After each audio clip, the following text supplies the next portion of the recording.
Welcome to You Matter in Business. Your hosts today are Ariel, me, and Miriam. Your heart, your brand story, and your success because you matter in your business. Welcome back to You Matter in Business. Your hosts today are Ariel, and I am accompanied by my excellent co host, Miriam Richardson, Hi, our Ariel. esteemed life coach with multiple levels of incredible brain wisdom and insight. We're going to talk about something crazy today that is really a problem, but also can be used to advantage. And that is FOMO, fear of missing out. So it drives a lot of people emotionally. So, how would you first explain, Miriam, what FOMO is and how has it kind of changed as the digital age became more and more of center of our universe? Yeah. So, fear of missing out. So, it's another one of those fears that drives us. But fear of missing out. So, I think this has become a much bigger issue because of the rise of social media and digital platforms and those kind of things that we all live our lives on these days. Because I think people show their lives, they show the best part of their lives on social media, don't they? And I think there's that, well, why wasn't I invited to that? Perhaps you wouldn't have known about it in previous generations but because they've plastered it all over Facebook or Instagram or TikTok or wherever it happens to be, everyone knows about it. Why wasn't I invited to the beach with those other 6 friends that you took to the beach? What is it about me that meant that you didn't bother to invite me? Or, that kind of, and so I think, and also because of that fear of missing out, people spend so much more time on these platforms in case they miss that invitation or in case they miss that opportunity to do something. So it drives, it's a self-fulfilling prophecy, or it's a kind of, the more you have that fear, the more you have to, The you're fear. driven by it to make sure that you don't have that fear. Do you see what I'm trying to say? And Yes. we were talking about this earlier about the different generations and how FOMO kind of affects them. And I wasn't really aware of FOMO previously. I think probably 5 years ago is the first time that I came across the whole fear of missing out thing. And it really genuinely is, because you have so much more information, so much more going on, and you're aware of so much more of other people's lives and what they're getting up to, and I don't think it's, I know you say that there's a positive side to it as well, so maybe you can talk about the positive side. But I always, the that it's such a negative thing, comparing yourself with other people, and fear that you're being judged because you haven't been invited to something, or fear that, it's something about you that's caused that problem. And I think that's a real negative thing. I struggle with the positives of fear of missing out. Your Okay. turn. You tell me some positives So, about fear of missing out. so yes, there are very strong negatives in terms of our reactions to that fear. Yeah. And then you have, but really it's been used for advertising, in advertising for quite literally decades. You have the, the happy family eating at McDonald's back in the when it first started to come out, and have it your way, and all of the advertising feeds off of that fear of missing out. I mean, that's Mm. one of the most powerful tools advertising agencies have used for years. And it can be a legitimate fear, but it also can be distorted, like you were saying. If I'm now measuring myself and my worth based on somebody else's measuring stick that doesn't even make sense, well, then I've got a distorted view of self. Yeah. And I'm going to perpetuate that if I continue to feed that distorted view. A good Yeah. example of that is women in models. How many women have a bad view of their body? because they look at models on covers of magazines and they just see this perfect woman. But if you met that woman who wasn't wearing makeup, who wasn't photoshopped and every spot removed on her body, you would think she was just like you and me. You wouldn't even recognize her. For the most part, honestly, you would see a normal Normal woman. person. So our version of normal women has been distorted through media. So now we judge based on foggy glasses when we look Yeah. in the mirror. That's I'm fear of missing out because I don't know how to put my makeup on right, or my hair isn't right, or that's I'm going to be perceived based on something external because of internal fear of being judged or devalued or whatever. So that's that fear. But the positive sides of fear of missing out is sometimes fear is energy. Okay. Fear is energy, right? And it has a very good purpose. So when we see it for what it is, it can motivate us or it can demotivate us. If a fear is legit, it's a real threat, we need to pay attention. We've said this before. But if the fear is just an energy because I'm uncomfortable, the fear of missing out, well, if I don't take certain action in my business and I know it, I will miss out on opportunities. If I don't go to those networking groups that I think could be the right room, which we talked about before, because that fear of missing out when I was invited into that space will motivate me beyond my fear. So I guess that's a real positive thing, although Yes. it's kind of cloaked in that kind of negative context, but because it might make women or make business people pursue learning opportunities, or it might make force them to do something outside their comfort zone because they see other people achieving. For instance, like at these networking things, wow, they've just got that massive contract, or that's fantastic, look how many extra followers they've got on their social media. Or so instead of going, it kind of goes, well, if they can do it, then I can do it. And maybe that drives people towards doing really positive things out of maybe a kind of negative emotion, maybe. It can if you make the decisive decision. See, there's Okay. reacting to the emotion and then there's deciding what to do with the emotion. So And if like we can't control the what's happened, but what we can do is control how we react to it. our response, Yeah. yes. So if I feel fearful or that fear of missing out, like I'm missing something, and I take that and I like it paralyzes me. That's totally negative. If it if I use it as a tool to beat myself, that's totally negative.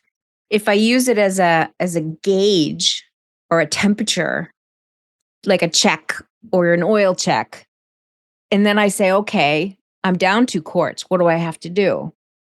Right. So it's a way to measure the movement you're making. And if you Yeah. are putting in front of you people who are moving and shaking, if you put those people in your path, like ahead of you, you will have that natural anxiety because you're walking behind people who have achieved. But they were where you were a few years ago. And we tend to forget that So they comparing didn't. ourselves with people who have already walked the walk that we've done without acknowledging the fact that they were in our situation previously. So that comparison is not apples with apples, is it? It's apples with it's yeah, a startup business with Amazon. It's those kind of like negative comparisons rather than saying, hold on a second, if I surround myself with these people that have already walked through that fire, if I already, surround myself with that support squad that's already overcome the challenges that I'm facing at the moment and know how to do it, then but so instead of like being intimidated by it, instead of feeling inadequate by their success, say, no, this is my motivator. This is what I can do if I if I follow them or if I surround myself with them and allow them to help me. And it's never bad to ask for help from people that have already done something. Yeah, and they actually are a positive energy. So that fear becomes a positive energy rather than a negative one. Yeah. And I suppose even if you look back at my example of why wasn't I invited to the beach? Okay, well, look instead of looking at it as, well, I missed out on that, they didn't want me there. What about, okay, it looks like from social media that they had a fantastic time. Why don't I organize a beach party and invite them to come to it too? And then, and if they don't want to come, then that's okay. That's them missing out rather than me missing out. So yeah, again, go back to that whole reframing thing, isn't it? And about controlling our own our own the word's gone. Our own Emotional reactions, yeah, reactions response. to responses. Yeah. Honestly, I do think that I've got Alzheimer's. Halfway No, through a just sentence. sometimers. Oh, okay, yeah. Okay. Halfway through a sentence and I forget the word. What the hell am I doing? I know words can do that. They escape me sometimes, or I say them backwards, which is kind of humorous sometimes. So, how does FOMO, fear of missing out for business women in particular, how does thinking more about that positive aspect, how can it help them to maybe put in their calendar time to learn about changes in the industry, to learn about or attend conferences that might be expensive, but they do it anyway? So they stay sharp in their skills versus being content in their skills. So they become a growth mindset, a life learner versus I'm an expert. I don't need you anymore. I'm at the top kind of mentality. There's two different levels there. So that fear of missing out, how can that actually be a positive energy to that growth mindset? So I think that's about changing your response to that fear, isn't it? And actually using it to your advantage.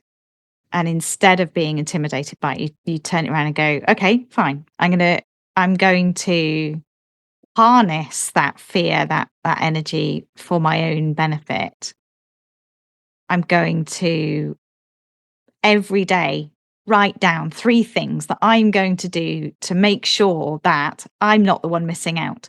So what positive things can I do in my own business or in my own industry or my own learning or am I just my own life journey? What 3 positive things am I going to do today? It's a bit like the affirmations that we've talked about previously, isn't it? Affirmations are worthless unless you've actually got an action plan behind them to achieve that positive feeling. So instead of it being driven by a positive feeling, it's driven by that fear, but harness that fear to make it a positive energy rather than a negative one. Use that time to go, right, so this is what I'm fearful of missing out on. So these are the 3 things that I'm going to do to make sure that I don't miss out on them. Missing out, not missing out on that next business opportunity or then that next contract or allowing my competitor to get that contract instead of me. I don't want to feel that feeling of missing out. I hate that feeling.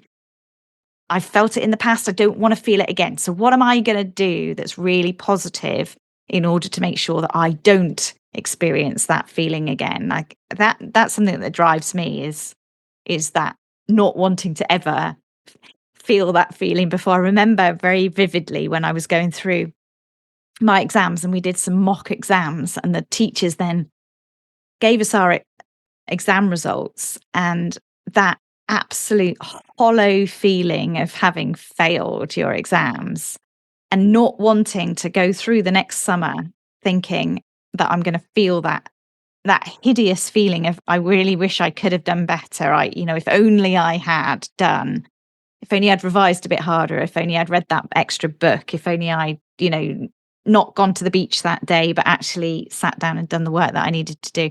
And that fear of that hollow feeling that you get when it's not gone the way that you wanted it to go, never allowing yourself to have that feeling again. I guess that's a real positive thing, isn't it? That you've been there, you've done that, and you're never going to do that again.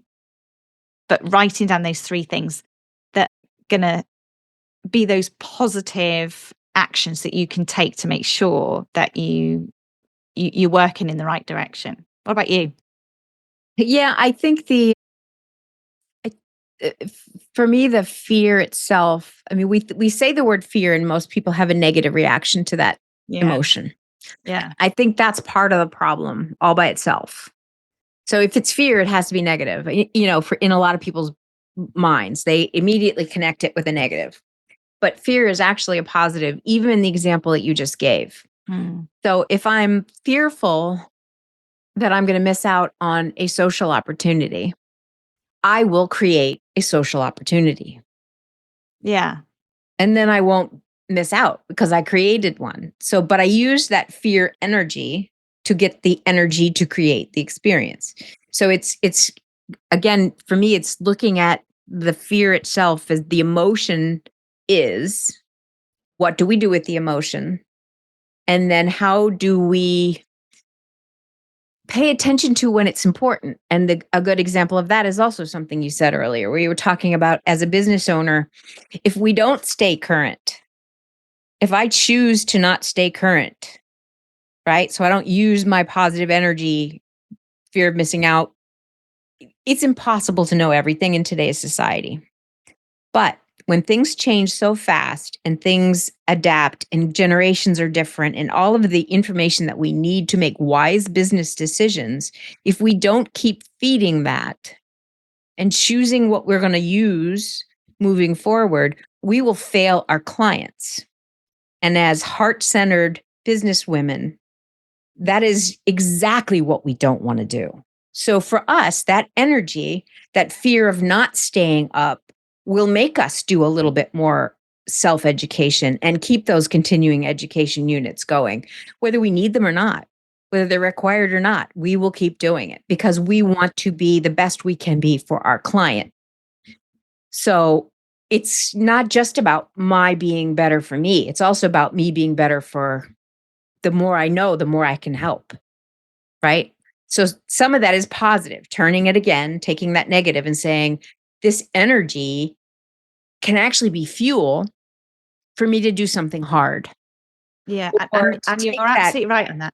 And I think we super need to expensive class that you're like, what the heck? Why am I doing this? And you do it anyway. And do it anyway. you were so much better on the other side, but Yeah. you needed that fear energy. Just take a moment for a slight interruption. We wanted to share some exciting news. Exceptional women professionals often struggle to communicate their expertise. Rediscover, refine, rebrand women's retreats provide a transformative, intimate experience that help clarify your unique identity. So you are self-confident and courageous, stand out in your industry, and enjoy effective marketing. Join us on one of these retreats. Go to arielfaith.com and choose your date that fits your schedule. Reserve your exclusive spot with a simple deposit, and then enjoy tailored planning tips and details from us to get ready for this inspiring experience. In the meantime, if you can like, share, and comment on this podcast, we'd appreciate the love. Thank you. To sign that dotted line because it was scary. Because it was scary. And that's the difference. I think because we read the word fear as scary, that's we need to redefine it in our own minds, that fear actually means that you care. Fear actually drives us to make a difference. Fear can be a really positive thing. Like most people, not everybody, but most people hate public speaking. Most people have a real fear of actually standing up in front of a lot of people. But actually that fear allows you to be able to make sure that you do it to the best of your ability. Because the fear is not the fear of actually opening your mouth and talking, because we're all capable of doing that. But, if you're in a room with just one other person, we can all 99.999% of people are happy to have a conversation with one person. The fear is not the fear of actually speaking. The fear is of making a mistake. The fear is of being judged by other people. The fear is of standing up and forgetting your lines. The fear is not actually the act of public speaking, but that fear means you care, means that you aren't going to forget your lines, aren't going to say something that's ridiculous that people are going to judge you for, all those kind of things. So it's fear is actually a really positive emotion if you use it to actually step out of that comfort zone and do those things that you worried about, that's causing you that anxiety. And there are times that the fear that we think of the most is a super good protection. You're standing on the edge of a cliff and you look down and you go, "Ah."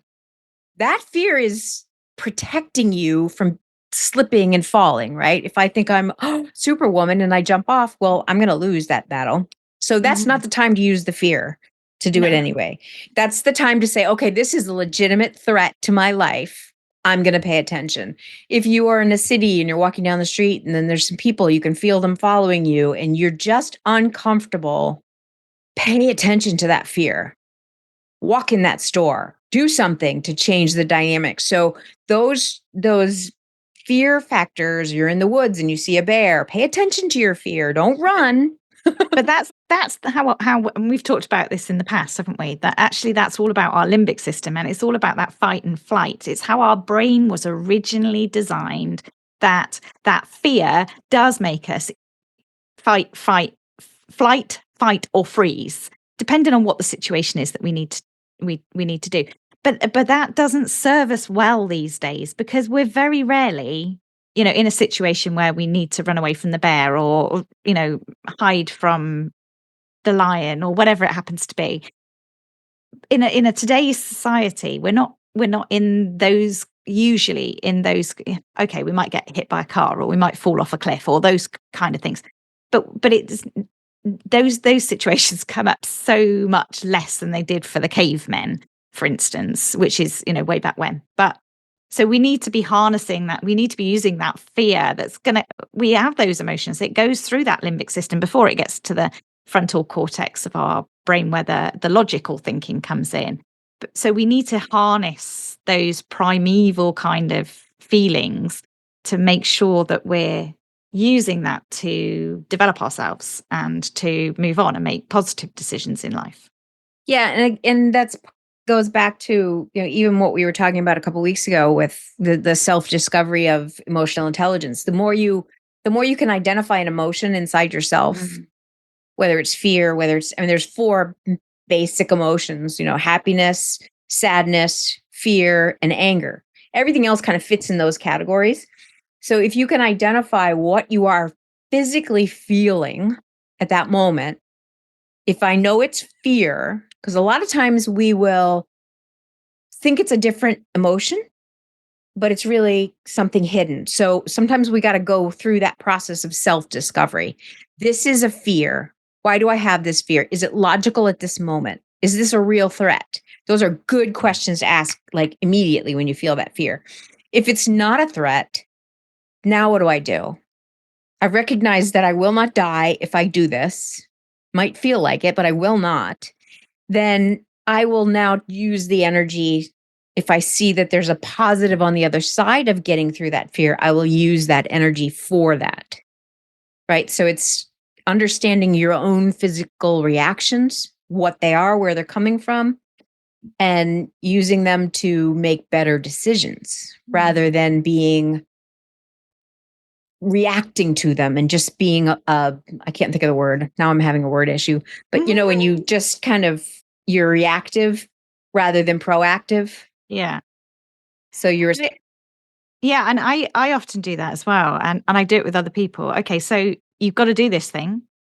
In 24 hours, you'll have done it. It'll be over. You'll still be alive, and you'll look back on it and go, "Yeah, I did that." And I'm really proud of the fact that I did that, even though I had anxiety about it beforehand. And then when you come to do that thing again, you've already done it. You can visualize yourself doing it, and you can remember the feeling that you had, that feeling of euphoria that you had at the end of it when you'd achieved something that you had that fear of originally. So yeah, I remember, just funny, but I remember when I asked you if you wanted to start a podcast, the fear on your face. It was intense. I already had one in another platform, but so I wasn't as afraid and I knew the power of it. So I was like, I just saw this fear, but you had never done it before. Everything we've never done, there's a level of fear. That's just the way it works. So, and now we're at almost this one will probably be 30 if I have my math right. And you are so much more comfortable. You are so much more relaxed in this setting versus like if you go back and you listen to season 1. But that's what happens. You get better because you didn't let the fear stop you from doing something that would have a positive result in the long run. no, I think you're right. And I remember the first time someone asked me to do public speaking, and I remember going, yes, I'd really like to do this. Because I knew that it was something that was taking me out of my comfort zone, but I knew I had to do it. I remember vividly. I mean, there's loads of things you do in life, isn't there? And this year has probably thrown up so many more new experiences than I've ever had in such a condensed amount of time. The first networking meeting that you go to in a new town or something like where you know nobody and you've never been inside that building before and you've got no idea how people are going to react to you or what you should do because you've never been to one before, or standing up in front of an audience and presenting you and your business, or being part of a panel of experts, and being asked questions in front of 150 people, or a podcast, or any of the other kind of things that I've gotten involved with in the last year. And absolutely horrific feeling of, no. Yes, I'd really like to do that. That would be really good. I'd really enjoy that. And now if you were asked to be interviewed by another podcast, it would be an easy yes. Yeah, absolutely. Yeah, why wouldn't it? Yeah. Whereas, a year ago, it might have been, Send So your I have a quick invitations in. I'm question. happy to appear on anyone's podcast. Me too. So I have a question for you Oh, because you just brought up some really good things. And I was thinking about this, or actually, we came up with this a little earlier. I won't lie. I won't pretend like it was all me. How does FOMO affect our ability to make authentic choices aligned with our values? That's a pretty deep question. So I'm going to ask it again. okay. So, how does this fear of missing out affect our ability to make authentic choices aligned with our values? And I could see the answer being positive or negative, depending on how you're looking at this. Authentic decisions aligned with our values. Okay. Okay. Well, I guess maybe you can be afraid of missing out on things which actually, although other people are doing them, they're not right for you to do. They don't fit comfortably with you. And although they look exciting, or they're not right for you. They don't align with your ethics or your morals or your values or where you want to take your business. So I guess we have to be a bit insightful about what our emotions are telling us, and not just doing something because everyone else is doing it or because it looks exciting, but doing it doing the right thing for us, a right thing that fits with us. And whatever our strategic plan is at the moment. Because what's right for me Yeah, quite. today is totally different than what was right for me 20 years ago. Just because life was different. When you have little children in your house, you think different than when you don't. And that's just the way life metamorphoses as you get older. When your kids are adults and they've grown up, and now you can make different choices because you have different resources that you might not have had then, or then you had, so it's not just about whether it's right or wrong. Sometimes it's about what is my goal for the next year, the next 5 years, and what is the plan to get there? And is this going to be something that once you can see that it's part of the strategy, even though there's fear connected to it, becomes easier to use that fear as energy, because that strategy is based on your values and your goals. Whereas if you Yeah. enter a room and you have a gut feeling that this is not your tribe, like as an example, I think we talked about that last week, but you walk into a room and the energy isn't, you just feel it. It's a Mm, gut thing. It just happens. I have learned to trust that thing. It's smarter than I am. And it doesn't even have to make sense. Sometimes there's just some dynamic going on that is not vibing with me. And that's mm, fine. It's not a judgment. It's just fine. mm. And but being able to say, okay, is this environment going to feed my goal, or is it going to distract my time from the goal? Right? I mean, if it's important, I won't care that I'm being distracted. But if it's a negative fear of, oh, well, if I don't go to those meetings, then I'll miss out. But then I got to go to these networking meetings, and then you burn out. Yeah. And I think you're absolutely right, but I think that comes down to clarity of vision. Yes. So you know exactly where you want to be this time next year or in 5 years' time, and you've got your plan in place. And in order to be able to get to that goal, these are the steps that I'm going to take. This is the business. These are the networking events that I'm going to go to. These are the exhibitions that I'm going to go to. These are the talking opportunities that I'm going to be looking at.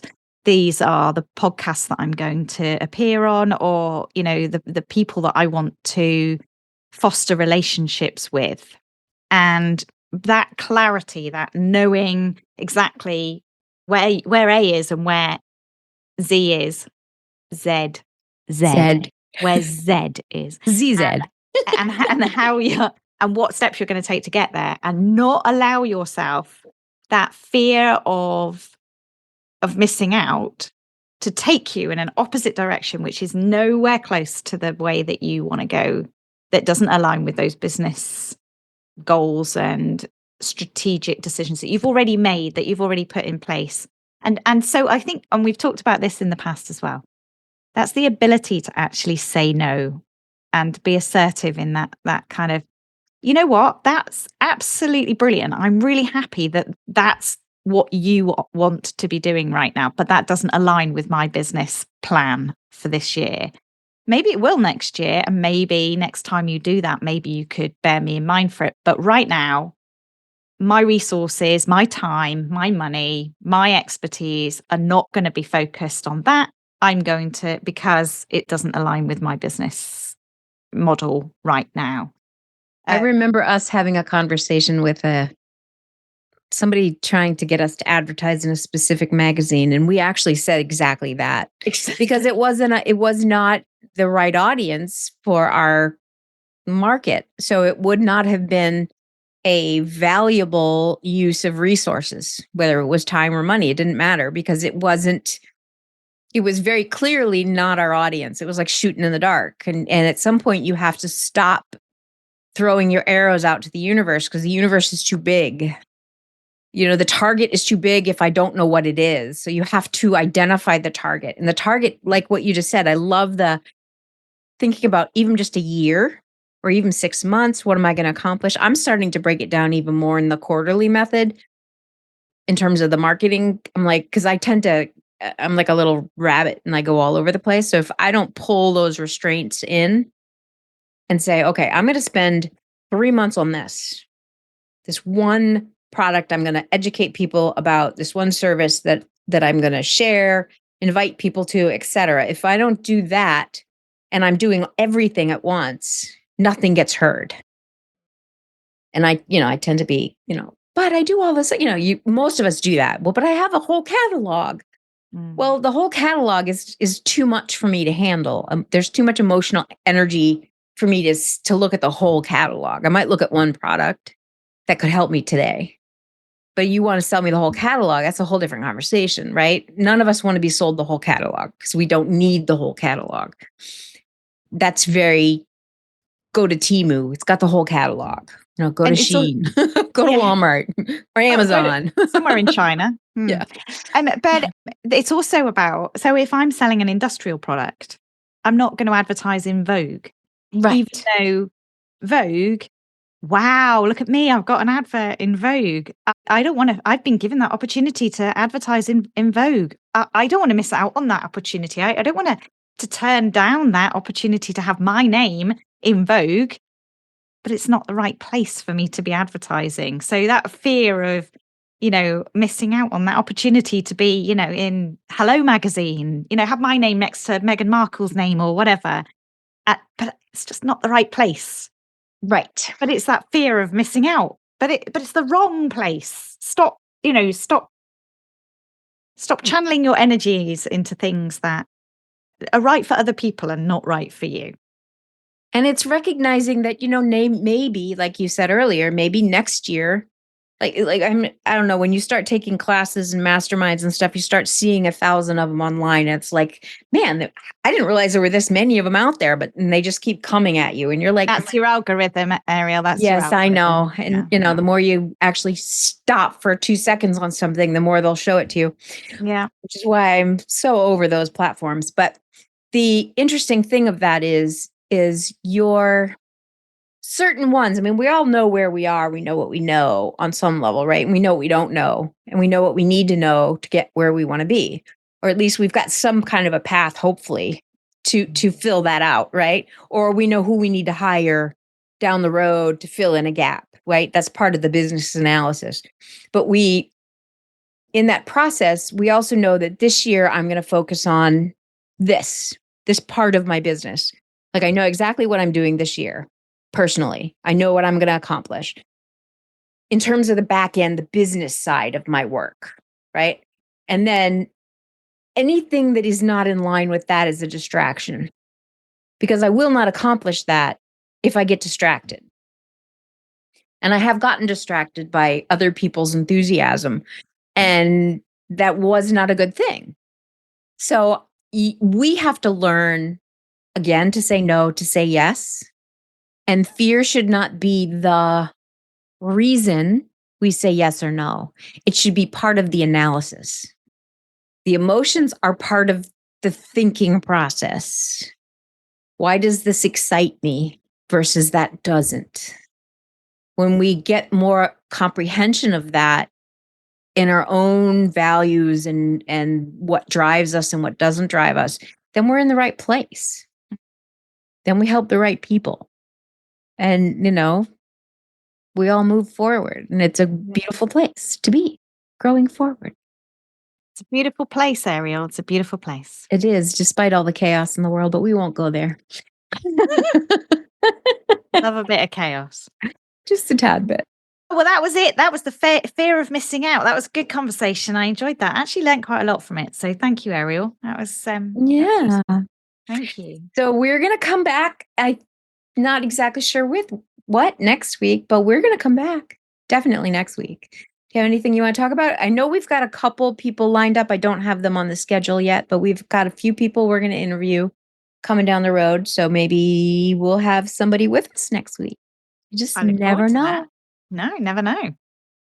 Oh, and make sure you do come and listen to the podcast because you might be missing out. Oh, yes. You're right.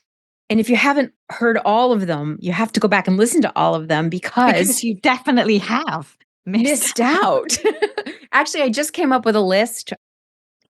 And although what I'm doing this year is I'm redoing my website quite extensively, and that means moving a blog and a few other things. But one of the things I have on one of the that will be on the blog is the current list of episodes and the names and the subjects and who we interviewed. And so somebody can go, oh, I want to hear a little bit more about self-doubt. So they can go and look and say, oh, that episode was on self-doubt. And then if we're talking about it, we can say, here's where we talked a little bit more extensively about episode 23 or whatever it is. I love that. You're putting it together as a catalogue. I am. We've got so many episodes that it's worth putting a catalogue together. This is if I don't do it now, it'll be much harder later. Yeah. 30 was manageable, but if I wait until 50, it's a little harder. Or 100. Or I listen to one podcast, it's like on 1,000. I'm like, oh my goodness gracious. And they've got the whole thing cataloged by then. Well, we're not trying to drown people with information. No, but they will miss out if they don't listen. Awesome. Thanks, Stop Ariel. I'll feeding that speak to you next fear. week. All righty. Bye. See you next episode. After all, it is your brand, your story, and your success, because Ariel and I know you matter in your business. Thank you for listening to the You Matter in Business podcast. Please follow, share, like, and comment. We would love to hear from you. This podcast is sponsored by Ariel Faith Photography and Enrich Life Coaching. The show notes provide more information on how to contact Ariel and Miriam and any guest speakers who share in our journey together.